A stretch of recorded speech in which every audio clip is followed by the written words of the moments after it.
Hey, what's going on there, guys? Nick here from Absolute MTG, and I'm back with another standard deck tech for you guys. So we are currently in Oath of the Gatewatch Standard, and we are about a month away from the release of Shadows over Innistrad. And if you're watching this at a very future date in the future, I guess, then hello from the past, and I hope you're enjoying Standard, because right now I am loving Standard and the ability to play this awesome deck that revolves predominantly around like Oath of the Gatewatch value cards and Battle for the Zendikar value cards as well, I guess. Alright, actually looking over this deck is predominantly just like Oath of the Gatewatch, good value things.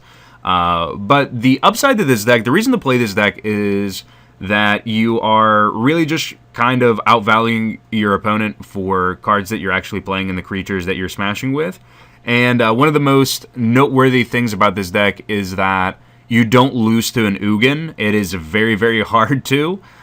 So one of the things that a lot of decks in the format right now have a problem with is losing to an Ugin that your opponent is able to stabilize with. So with the -X ability of Ugin, they can wipe out everything you have on the board, and then you're kind of faced with instant speed like Secure the Wastes or Manlands that you would animate. And then from there, they can even further just kind of stabilize their position by casting like Olomogs and whatnot and exiling permanents. So that matchup is a little bit awkward for a lot of decks, and this deck just doesn't care about that. Our dudes are colorless, so we could just care less about our opponent actually casting an Ugin and just bolting down like a dude. That is the least of our problems, because we're just going to be smashing them with a Reality Smasher anyway.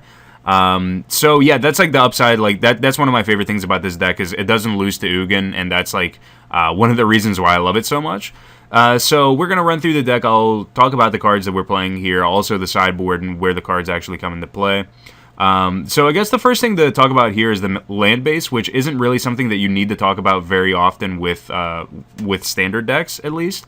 So we're playing a lot of colorless producer lands, so we can cast the Matter Reshapers, Thought-Knot Seers, and Reality Smashers of the deck. So for those, we have 2 Foundry of the Consuls, so produces colorless, or for 5 mana tap, we can sack it, and it makes 2 colorless Thopters for us.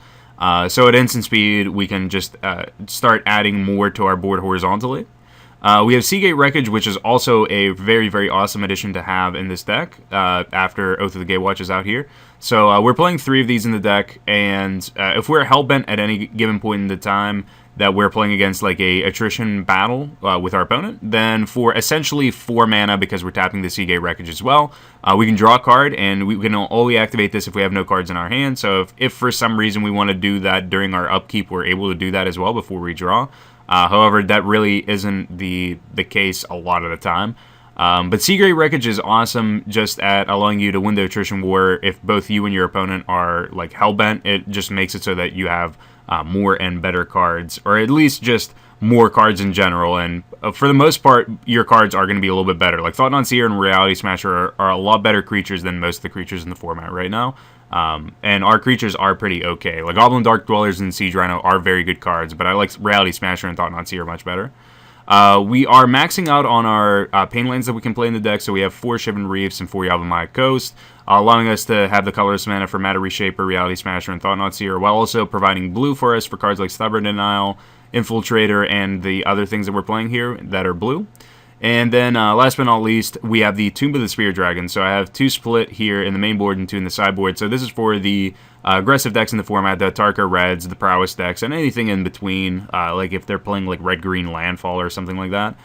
So gaining 1 life for each colorless creature that we control is awesome, because we are also trying to go pretty horizontal with our board state as well. Whether it's like Hangarback Walker dying and whatnot, or like a Whirler Rouge. Either way, like the Tomb of the Spear Dragon can gain us back a lot of life, and it could be pretty beneficial in a lot of different situations, assuming our opponent doesn't have a Tarka's command to restrict us from gaining life for the turn. So now to actually talk about the spells that we're playing in the deck. So the creatures and non-creature spells. We're playing 8 non-creature spells that are 4 Ghostfire Blade and 4 Stubborn Denial, which are matched quite well together. For creatures, we're playing 4 Infiltrators, which is... This card's, it seems like an underwhelming card, but it's actually not that bad, because it's a flash flying creature as a 2-drop, which is great. We can start grinding on our opponent, and we can throw our Ghostfire Blades onto it and make it bigger. We have 3 Matter Reshapers, and I split the number of Matter Reshapers and Ruination guides kind of down the middle, so that we're able to not overcommit on one as opposed to the other, just because the Reshaper is really good in the matchups where your opponent has like a lot of 1-for-1 removal, whereas the Ruination guide is a little bit worse. But ultimately, like, both of these cards are amazing whenever you are just doing your thing with this deck, but in their own given way, I suppose. We have 4 Eldrazi Skyspawners, so this guy's awesome because it allows you to play a Reality Smasher on turn 4. So as a 3-drop, it enters the battlefield and makes a 1/1 Scion for us that we can sacrifice to produce 1 colorless mana to our mana pool, which can provide some extra mana to, like I said, play the Reality Smasher on turn 4, which is insane most times, especially if your opponent doesn't have Crackling Doom in their deck. But otherwise, like, just having another creature onto the board is awesome just because it interacts with, like, Tomb of the Spirit Dragon and things of that nature. But the Skyspawner is most noteworthy for just allowing us to play the Smasher a little bit earlier, or just kind of fixing our mana if we're not in a tough and awkward spot there. And then we have the Ruination Guide, which makes our other colorless creatures get +1/+0 permanently, and it also has Ingest, which is kind of a little bit of fluff on top of the card, but 3/2 for 3 is awesome in terms of stats. We have Thought-Knot Seer, which is insane.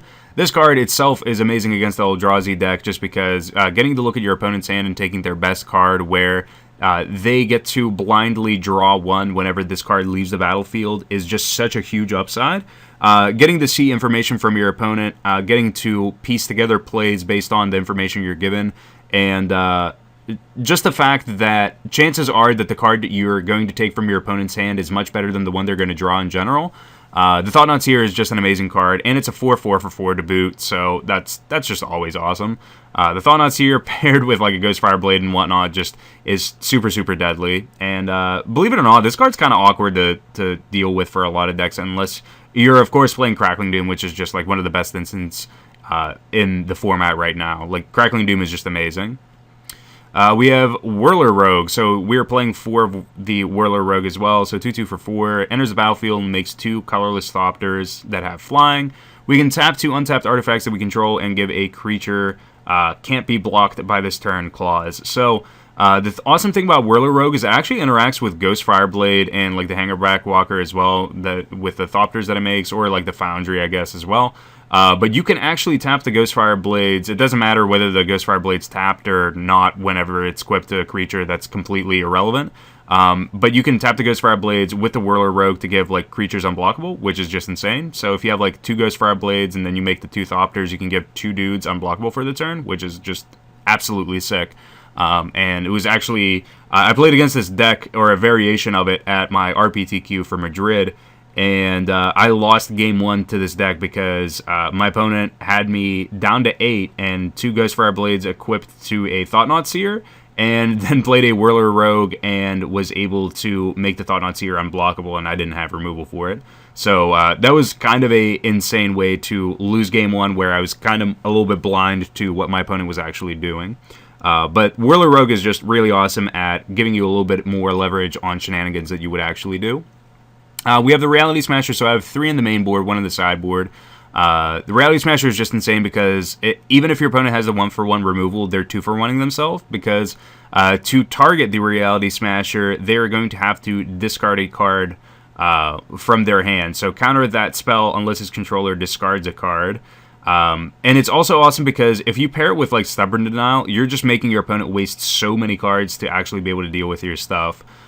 So like I was mentioning before, like the Ghostfire Blade and the Stubborn Denial pair so well together because Ghostfire Blade gives one of your creatures +2/+2 that you're going to equip it to, and our Ghostfire Blade's going to equip for 1 to any of our dudes in general.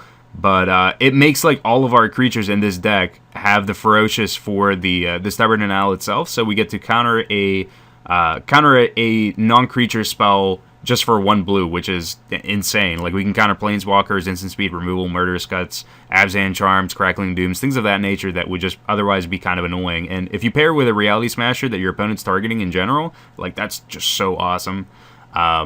So yeah, the Reality Smasher is just insane. We want to have another one in the sideboard for the matchups where we expect the game to go a little bit longer, and we just outvalue our opponent because their cards are going to be a little bit worse at trying to deal with him. And last but not least, we have the Hangarback Walker. So we have 3 Hangarback Walkers here. The card's awesome at any given point in time during the game, just because late game you can make the X value of this card huge, or even early game you can play it for like 2 mana and then just start making it bigger. And Abzan Charm is a little bit on the decline right now. It's not like every single like deck is playing like 4 of for it, so you don't really have to worry as much right now about this card getting exiled as you would prior. Now, that could be the opposite fact if your opponent's playing like Kalidas or if they're playing Anafenza. So that's a little bit annoying to not get your tokens because your opponent is playing those cards and they have the removal to get rid of the Hangarback Walker while either is in play. But if you're able to circumnavigate around Anafenza, Kalidas, and Abzan Charm, you are in pretty good territory there for the Hangarback Walker. But even with this card, like, you can sideboard appropriately just based on what your opponent's playing and make the best possible choices with that.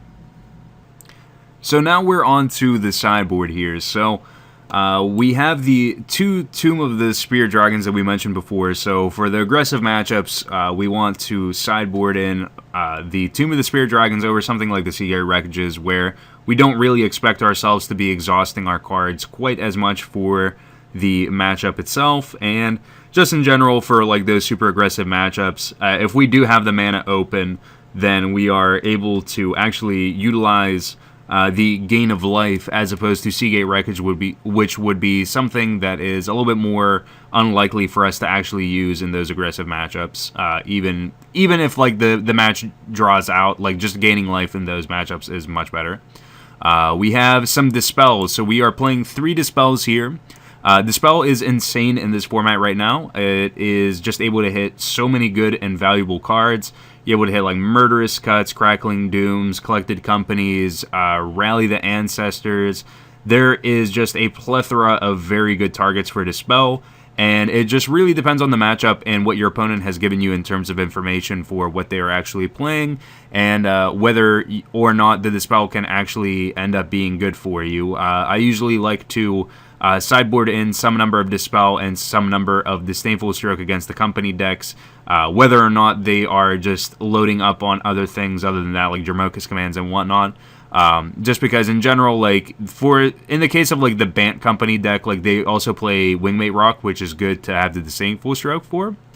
But there are some decks where you just sideboard in all 3 Dispels, and it's just really good just because they're playing things like Fiery Impulses, Crackling Dooms, maybe Grasp of Darkness, Kolgan's Command, things of that nature, and Dispel is just really insanely good against all of those things. So we have the 3 Dispels that we can sideboard in any number of 0 to 3 based on how many instants our opponent is actually playing and where we can afford to cut some slots.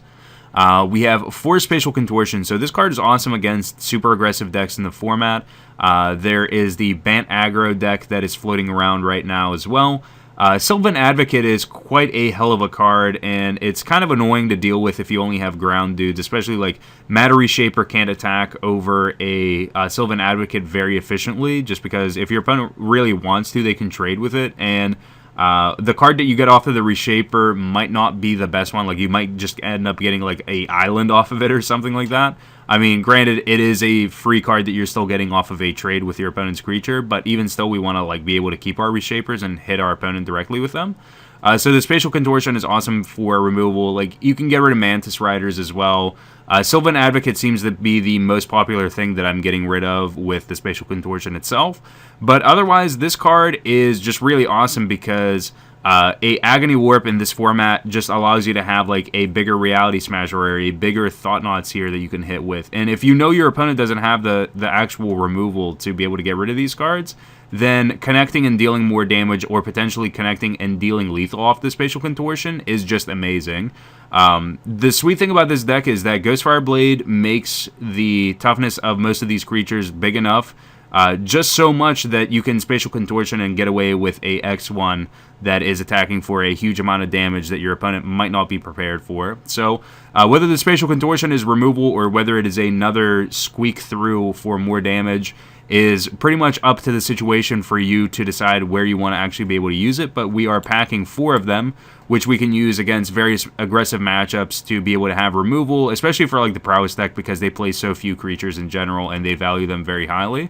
The Spatial Contortion is great against them. You just have to make sure you are doing things properly so that they don't just take advantage of the +3 that you're getting off of the Spatial Contortion, because they can just buff up the toughness with prowess triggers.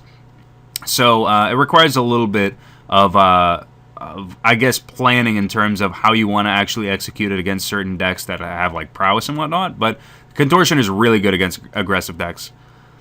We have the Disdainful Stroke, which I mentioned. So any decks that are playing a bunch of 4 CMC or greater cards, whether they're playing Rhinos, Kalitas, Goblin, Dark Dwellers, Planeswalkers in the case of like the Mardu control decks or the old style black-white control decks, Disdainful Stroke is really good at getting rid of all that stuff. Like a Gideon or a Sorin hitting the table, if you don't really have an established board state, is kind of awkward. So you want to have the Disdainful Stroke for any of the value 4 CMC or greater cards within the format. Disdainful Stroke is also pretty good.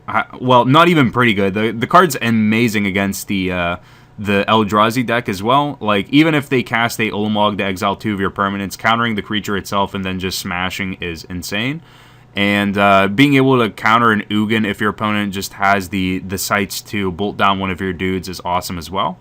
But the Disdainful Stroke is just so good in a lot of different matchups, and it would be completely neglectful not to play this card in your sideboard if you're playing blue. Like, this card just hits so much in the format right now, and we are playing 3 of it. If I didn't mention that, I probably did. We have 2 Stratus Dancers, so again, more counter spells in the sideboard. This one in the form of a creature that potentially could be colorless for us, so playing it face down for 2 means that we can equip a Ghostfire Blade to it for 1, which is cool, and then we can morph it face up and make it a 3/2 flyer with the +1/+1 counter off of the Megamorph, but otherwise 2 power and toughness bigger than that. Whenever we turn it face up, we can counter target instant or sorcery speed spell, which is awesome in the case of our opponent having something like End Hostilities, Crux of Fate, Languish. Those cards, those are kind of good against us, and we don't want our opponent to be able to outvalue us in terms of us overcommitting on a board where we think we're safe, and then them just playing a board wipe just because they're boarding it, and be able to get rid of all of our stuff and maybe leave us with like a Matter Reshaper trigger. So Stratus Dancer is awesome in any removal-heavy matchups. That's really the only place where I sideboard it in. Any of the decks that are playing like Goblin Dark Dwellers, I love sideboarding in the Stratus Dancer. And another flyer is always pretty good, and Evasion is still pretty highly valued in this format. And then last but not least, we have the final Reality Smasher here to max out our copies. So again, like I mentioned whenever we were talking about it initially, for the matchups where you are going to play a long, drawn-out, removal-filled matchup, the Reality Smasher ranks supreme over your opponent's removal just because you're going to force them to waste a lot of cards in actually getting rid of it. And in those cases, you want to have another copy of the Reality Smasher so you see it a little bit more often, and you are able to just in succession chain these guys and keep on smashing your opponent for 5 damage. So the entire deck list is down in the description below, where you guys can take a look at it in actual written out format, and it'll have all the numbers down there as well. You can use it as a reference. You can use it for FNM, whatever you will have with it. The deck is really sweet. I like it a whole lot, especially from what I mentioned about it being good against the Eldrazi deck, just because you don't lose to an Ugin like some decks do, which is a huge upside, and it's still pretty good against the Kozilek's Return as well, which is always pretty awesome. But otherwise, it has a very good matchup with a lot of different decks in the format, and it's pretty resilient in terms of how it handles against removal as well. So that is my deck tech here for you guys for Mono Blue Eldrazi for the Oath of the Gatewatch Season of Standard, about a month before Shadows over Innistrad is released here. Thank you guys for watching. If you enjoyed the video, please be sure to hit the thumbs up button and subscribe to the channel for more Magic the Gathering content. Until next time, guys, peace out.